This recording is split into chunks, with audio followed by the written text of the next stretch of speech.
quick and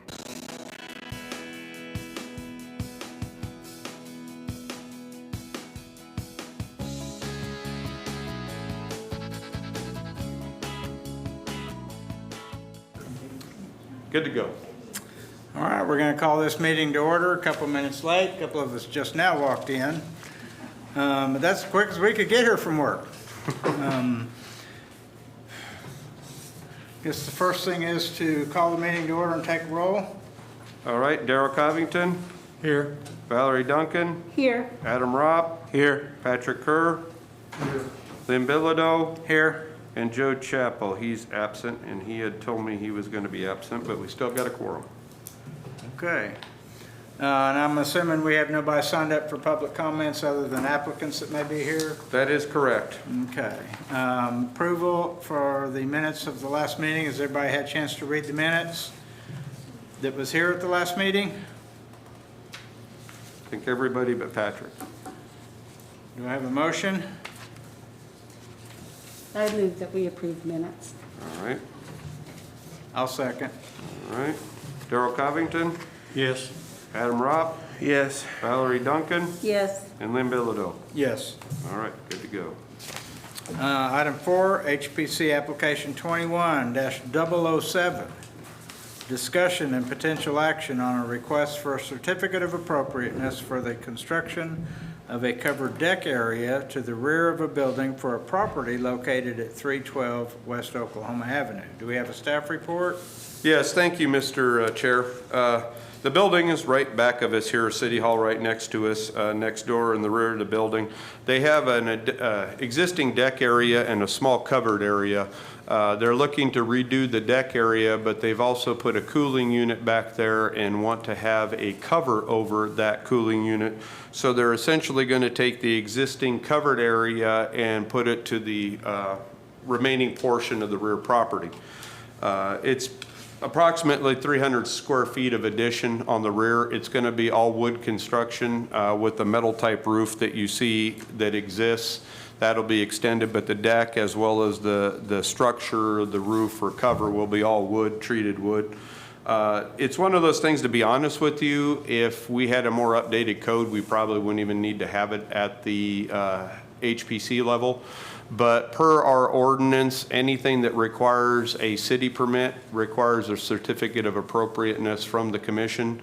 So that's the primary reason why we're here. I hope to, some time down the road, maybe do an updated ordinance to where a lot of this can be done as an administrative approval rather than at this level. But nonetheless, staff recommends that the application be approved as submitted. And I think the applicant's here. You want to go ahead and come forward to the mic? Sure. And go ahead and state your name since we're Who are you? Live. I'm Ben Coffin. Okay. And Ben, you and your wife own this property, and actually this isn't even on a street. It's in an alley, correct? Yes. Yeah. And I realize the alleys are still subject to the ordinance, but not something that's even really going to be visible from any street driving by. Does anybody have any questions of the applicant?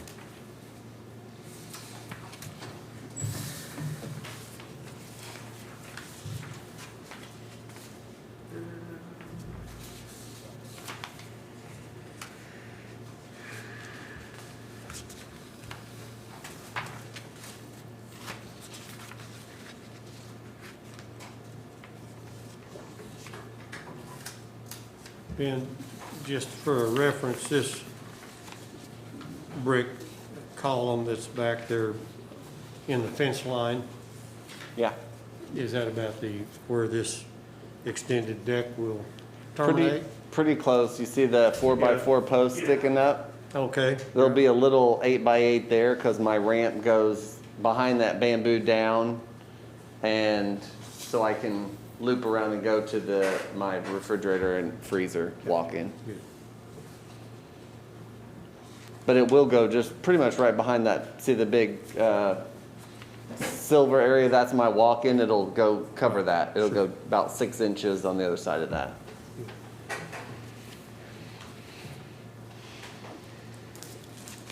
Any discussion? Do I have a motion?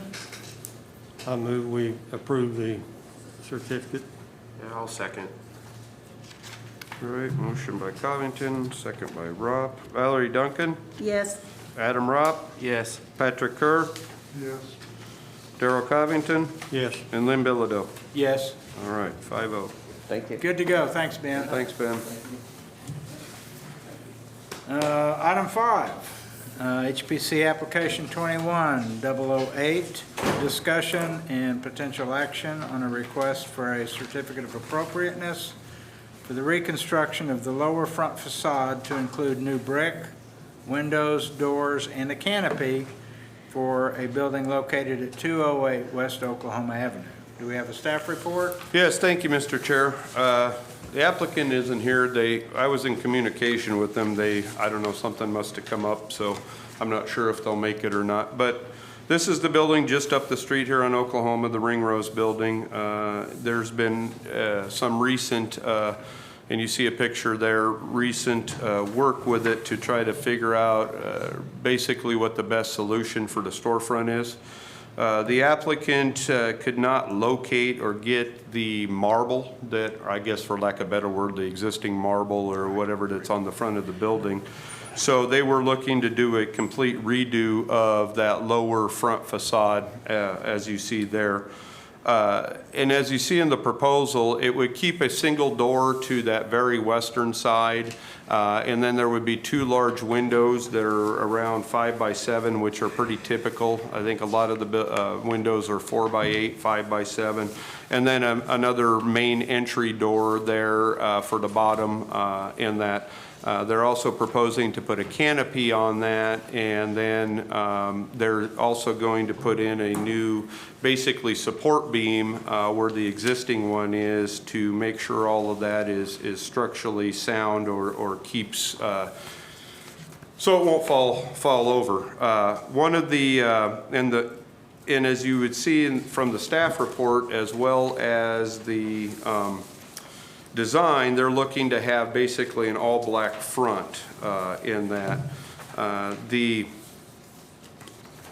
staff, I had some concern with not so much that it's going to be black, but that it was going to be all black. My only thing is to maybe add some accent colors to kind of accentuate the design features in that, to kind of make the front pop out. But I found a couple pictures, or had a couple pictures submitted that give an idea of what kind of an all-black front would look like.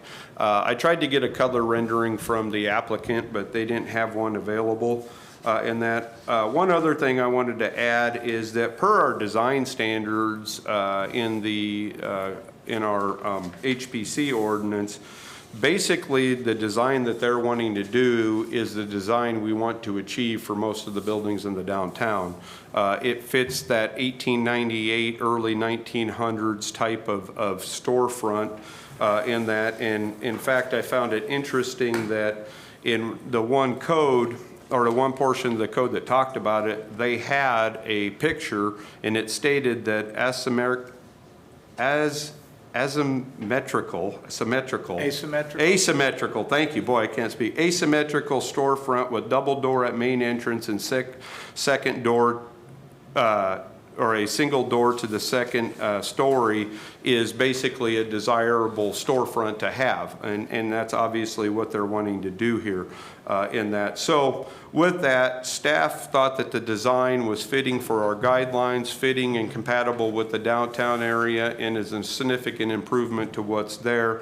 The only concern would be maybe some contrasting color to bring out some of those features. So staff had recommended maybe a condition that would require some contrasting colors, even white, trim on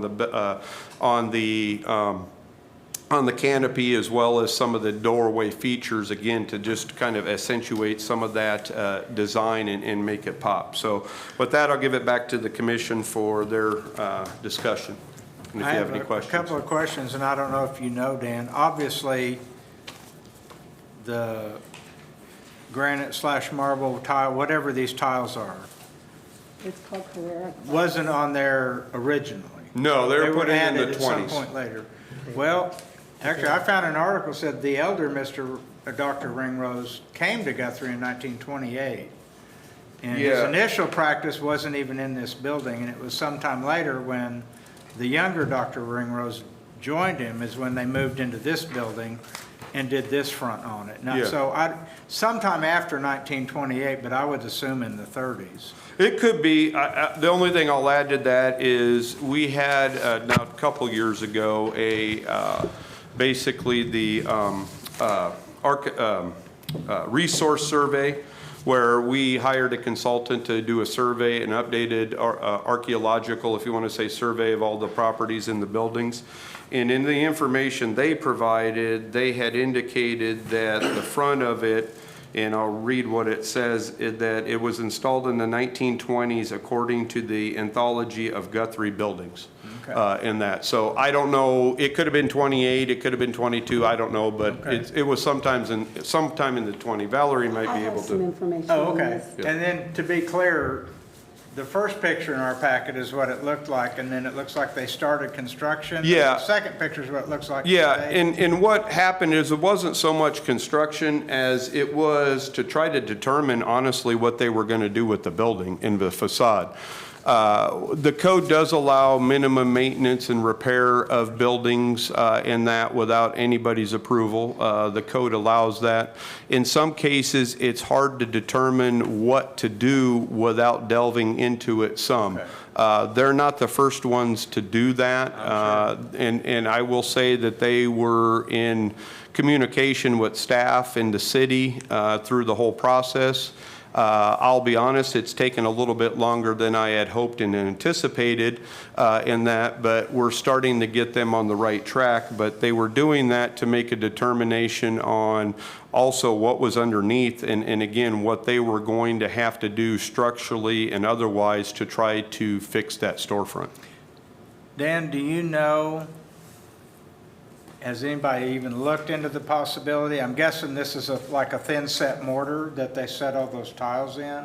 Is that what this is? I think so. Can that be cleaned off and the original brick restored, or is it so seeped into the brick that that can't even be cleaned? Yeah, that I don't know, to be honest with you, because that's why I was hoping the applicant could be here tonight. My assumption is that that may be, like you said, kind of saturated in the brick, and why they were looking to go to a black color scheme in that to make it a little bit, I guess, easier, for lack of a better word, to get that storefront fixed.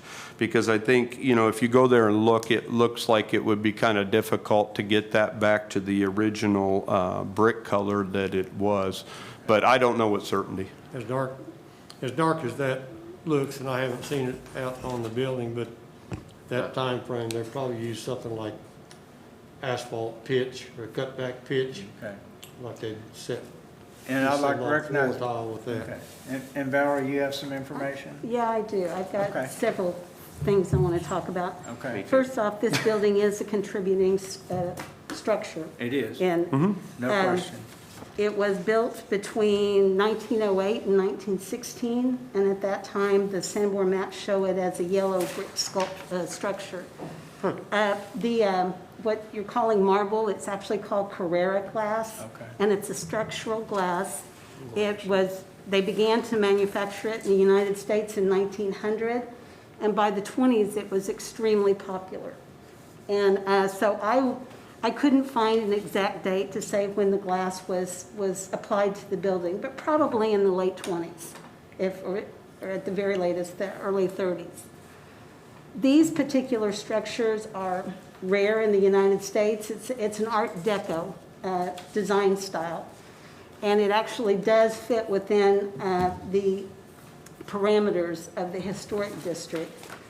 But over the years, not many of them have survived for different reasons. Actually, the material is supposed to be pretty stable and hard to damage. And this was the one structure in Guthrie that showed this style. And I think it's an extreme tragedy that we've lost it in the manner that we've lost it. They do not manufacture Carrera Glass in the United States anymore, but it is still available. So I've got some information if anybody wants any of this. I did a little bit of research today and found this information.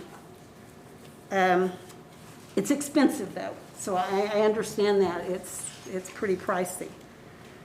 But I am totally against changing the front facade with windows and doors and things like that, seeing that it's a contributing structure. Because if we go in and change the facade, now that, and by the way, if it was implied in the late 20s, it is part of the historic fabric of the building by this point.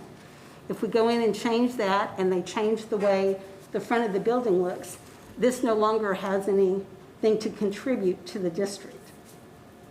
So, if you've got any questions for me, I'll try to answer them, but.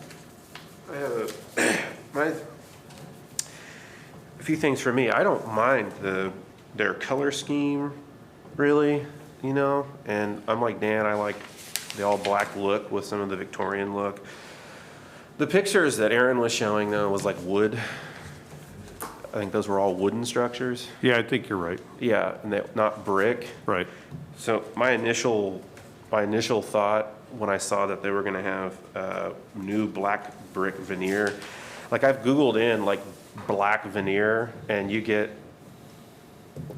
sky's the limit of different types of versions of black veneer. And so I have no idea how that's actually gonna look.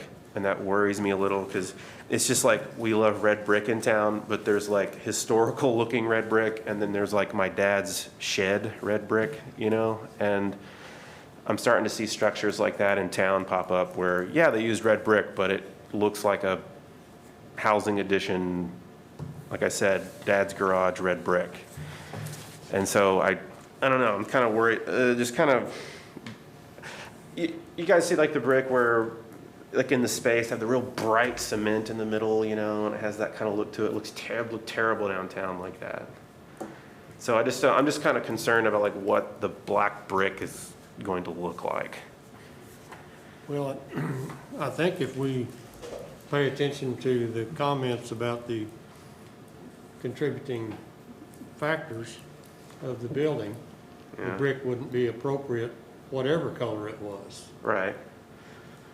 Well, and I disagree with that because I believe the whole building at one time was blonde brick. Mm-hmm. That was added later, and I think the property owner ought to have the choice of restoring it to, it was built in 1898? No, it was built in from 1908 to 1916. Okay. They ought to have the choice of putting it back as close as it was when it was built, as built in other words.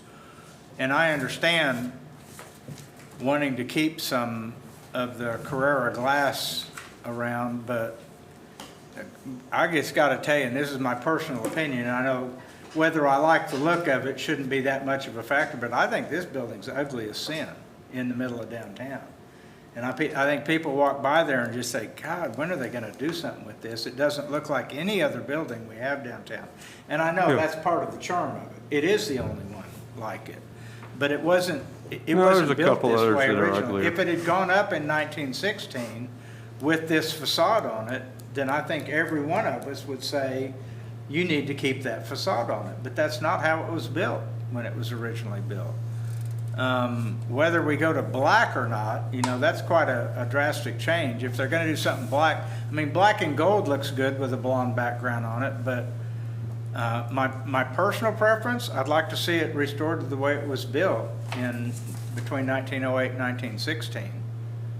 The Secretary of the Interior's standards for rehabilitation, it states that most properties change over time. Those changes have acquired historic significance in their own right and shall be retained and preserved.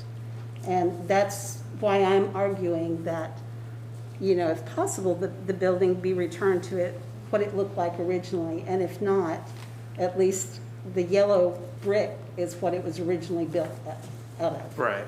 And I agree with that. But, I mean, apparently, if this glass isn't made and they've tried to find some, I mean, there was already a tile missing even before they started investigating what to do with it. In general, there's plenty of provisions, not only in the Secretary of the Interior's, but even in our own ordinance that basically says at some point when you can't keep it original, you can move to a point to at least keep it compatible and have some type of, character that fits within there. Because I don't know if it's absolutely realistic to ever keep these buildings to the very exact extent that they were built on that given year. I agree, but this one just stands out so much, and I mean. It's up to, yeah, I mean, But that, and I realize that's my personal view, and that's not necessarily the standard we want to use. But we would like it to look more like the rest of downtown than what it does right here. And sadly, we don't have the applicant here. no. So we can't ask any questions. And I don't know Well- if the applicant would be amenable to seeing if they could restore the original blonde brick. Well, they may be, I don't know, to be honest with you, because I haven't had extensive conversations with them. One of the brief conversations I had was we would be willing to work with you, meaning the city, HPC, to get a desirable outcome. Just like we have in the past with different applications, if you would like to have that conversation, we can table it, and I can make certain that they're here at the next one in that and go from there. Because I do think their input is probably valuable, and we've done it for others, so, that may be an option that the commission may want to do at this point What do you think, Patrick? before making a I decision. think we either table it or move to not allow it. Because I don't like it either. I don't Yeah. like their proposal. The only thing I would like from staff's point of view is a lot more consistency. Last meeting, we approved a metal building in the historic district, and now we're again beating this guy up because he wants to make an improvement that is going to be far greater than what's there and a lot of what we have in the downtown. But So that building wasn't on Oklahoma Street. it's still in the main district because area. we It just was- said it's in the district. It is, and I think we had a lot of comments about that if this were on Harrison or Oklahoma, Then we the wouldn't. God's Food Bank. I understand probably that, but there needs to be consistency and compatibility throughout. Location means something, but not everything. So anyway, That's true. I've given my spiel. But we tabled theirs too and made them come back. Oh, no, I'm not arguing that. I'm just hearing from the commission that we're going to deny it because we don't like it. Well, I don't know that That's what the was commission said. voted, that's what Patrick said. No, but We that didn't seemed to take be a we sediment, didn't so. take a vote to that. I would move that we table this and that we get more information from the applicant. And I don't know that I would vote against black veneer brick. I'd want to see a color rendering of what it's going to look like, though. No, I don't disagree with that. Like I said, I think Okay. having the applicant here is very valuable and we can continue it. That would be my suggestion. And then in the meantime, I can hopefully get a rendering from them. Well, Dan, you don't know if they've investigated the restoration of that existing structure under the glass front about it? Is it in structurally? Yeah, that I don't know to what be extent, right, yeah, restored? I don't know, the extent, because the same thing, I don't know if they can easily bring the original brick color back or, that type of stuff, because that obviously is with them. They've done some investigation into that, obviously, and, had an architect to get what they have now and that, so they have some information that they can provide.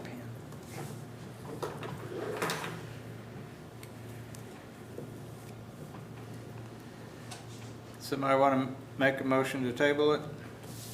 I'd so move table the item. yeah, I second that we should table it.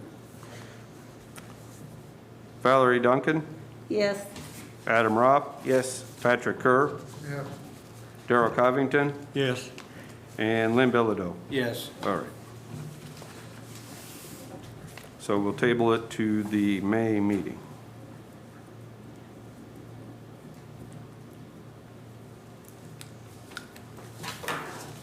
Thank you.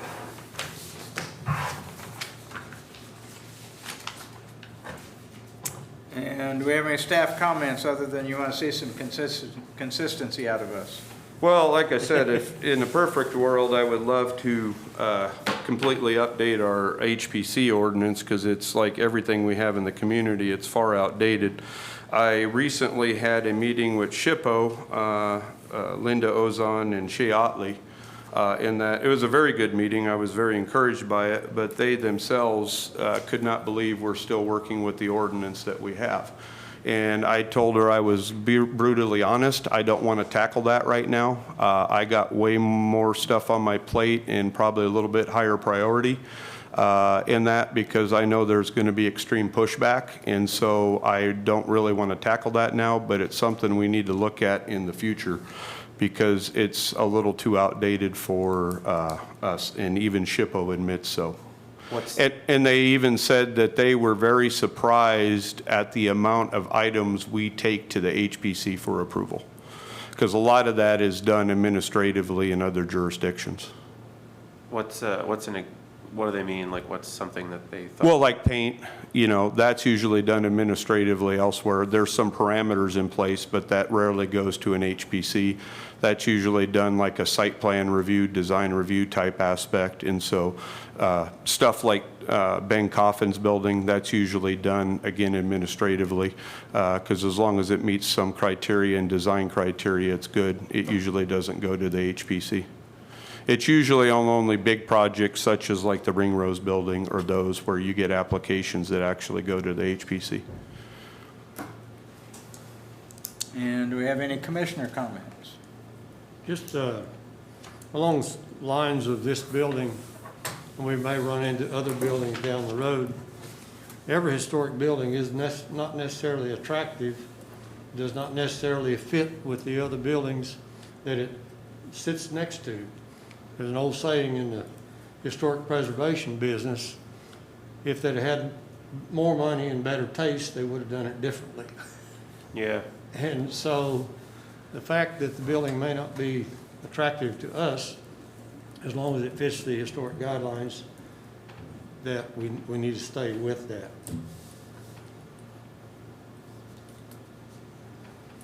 Any other comments?